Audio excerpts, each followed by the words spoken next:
Yesterday, in the district of Putty in regional New South Wales, about 190 kilometres north of Sydney, an extraordinary rescue effort for a 3-year-old boy. This is how it went down. I've got the boy. I'm just going to get on the PA and try and guide the SES crew in. And they found him, and the reaction from the family and friends who were gathered at the property was amazing. This is little AJ's mum. Here they come. My AJ. AJ, look at here, Mummy. AJ. An extraordinary conclusion to what was a pretty harrowing ordeal. Now, police are still investigating various odds and ends about this, but little AJ was found about 500 metres from his parents' home on this property. My next guest on 6PR Breakfast is the SES volunteer who found him. Greg Chalmers, welcome to 6PR Breakfast. Thanks for your time. Thank you, Gareth. Appreciate you being there. Well, we appreciate you being there, Greg. Thanks, mate. What a fantastic result, eh? What a great outcome after 4 days. How long were you involved in the search? I started, did Saturday night shift for 12, 14 hours, and then reconvened again yesterday morning at 5 in the morning. You're obviously still holding out hope because you're all still on the ground. We've got to. It's you know, you've seen miracles, and this was a miracle I saw right in front of my eyes. But you know, we've been over that area. We went through that area Saturday night late, but we were on top of the ridge. And then yesterday was time to go down the bottom of the ridge and search the wombat holes and the caves. And it took us probably over 3 hours to get to the bottom of the gorge, just scaling down the cliffs and searching everything. But then I pulled my head out. I was in a wombat hole, and I pulled my head out and heard the chopper above us. I've gone, oh, okay, what's happening here? And they just beckoned me to come forward a bit, and it was probably not even 15 metres in front of me, sitting in the water. He's this beautiful little boy trying to have a drink. It's, yeah, what a great feeling to call up and tell everybody that, you know, we've got AJ and he's okay. How did he react when you saw him? The chopper was that loud, and I come up behind him, and understanding his condition, I put my hand on his shoulder and I gently said, AJ, it's Bluey here.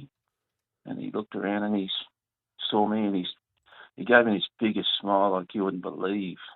And he's still trying to drink, and I sat down in the water beside him, opened my backpack, gave him a bottle of water, and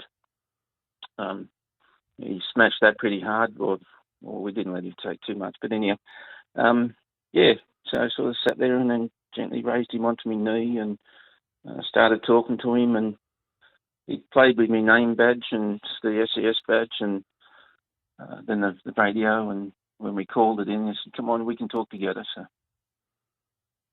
from then on, he basically wouldn't let go. You know, we tried to hand him off to other people to get me out of the river, but that was him. He refused. He protested, and that's where he stayed. He slept on my shoulder on the way out. So, yeah, fantastic Saturday. Just amazing. And it's been widely reported that little AJ isn't verbal in his communications because of his autism. How long did it take to reunite him with mum and dad? And what were you thinking? What were you feeling at the time? I was overwhelmed, you know, like understanding that, you know, this poor little man, and you know, like the condition he was in, because I put myself in those conditions for those days. And it's like a 600, 700 metre climb out, and you know, just every step was just more joy and more joy. Just to, you know, you could hear the mum. She was screaming. She was carrying on, so she was very excited. So. Yeah, it was good to be there. Incredibly rugged terrain by the sounds of it.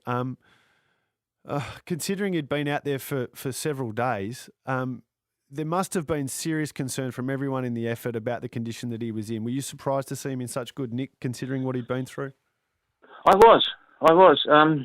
That poor little man. He was when he was on my lap. He was so cold, and so he was shivering that bad. It wasn't funny, and they just held him really tight, and I basically said to him, I said, "Come on, we'll go and get Mummy." And he's that's where he hung on, and he wasn't going anywhere, so which was good. But, I was surprised. When I just gave him a triage, there was very little wrong with him, which was fantastic. Greg, how long have you been volunteering for the SES, and have you ever had a better day than yesterday? Been there just on 10 years now. Clicked over 10 years last month, and yesterday made those 10 years, and the efforts and the training and the team I was with made everything worth those 10 years of my volunteer worthwhile, and wouldn't regret 1 minute of it. Well, you're a legend, and the entire country is appreciative of your efforts and of all of the volunteers and all of the professionals who got this terrific outcome, Greg. Thanks so much for speaking to us here in Perth. Thank you, Gareth. Appreciate it. Good on you, mate. Greg Chalmers, SES volunteer, New South Wales. What a bloke. What a story.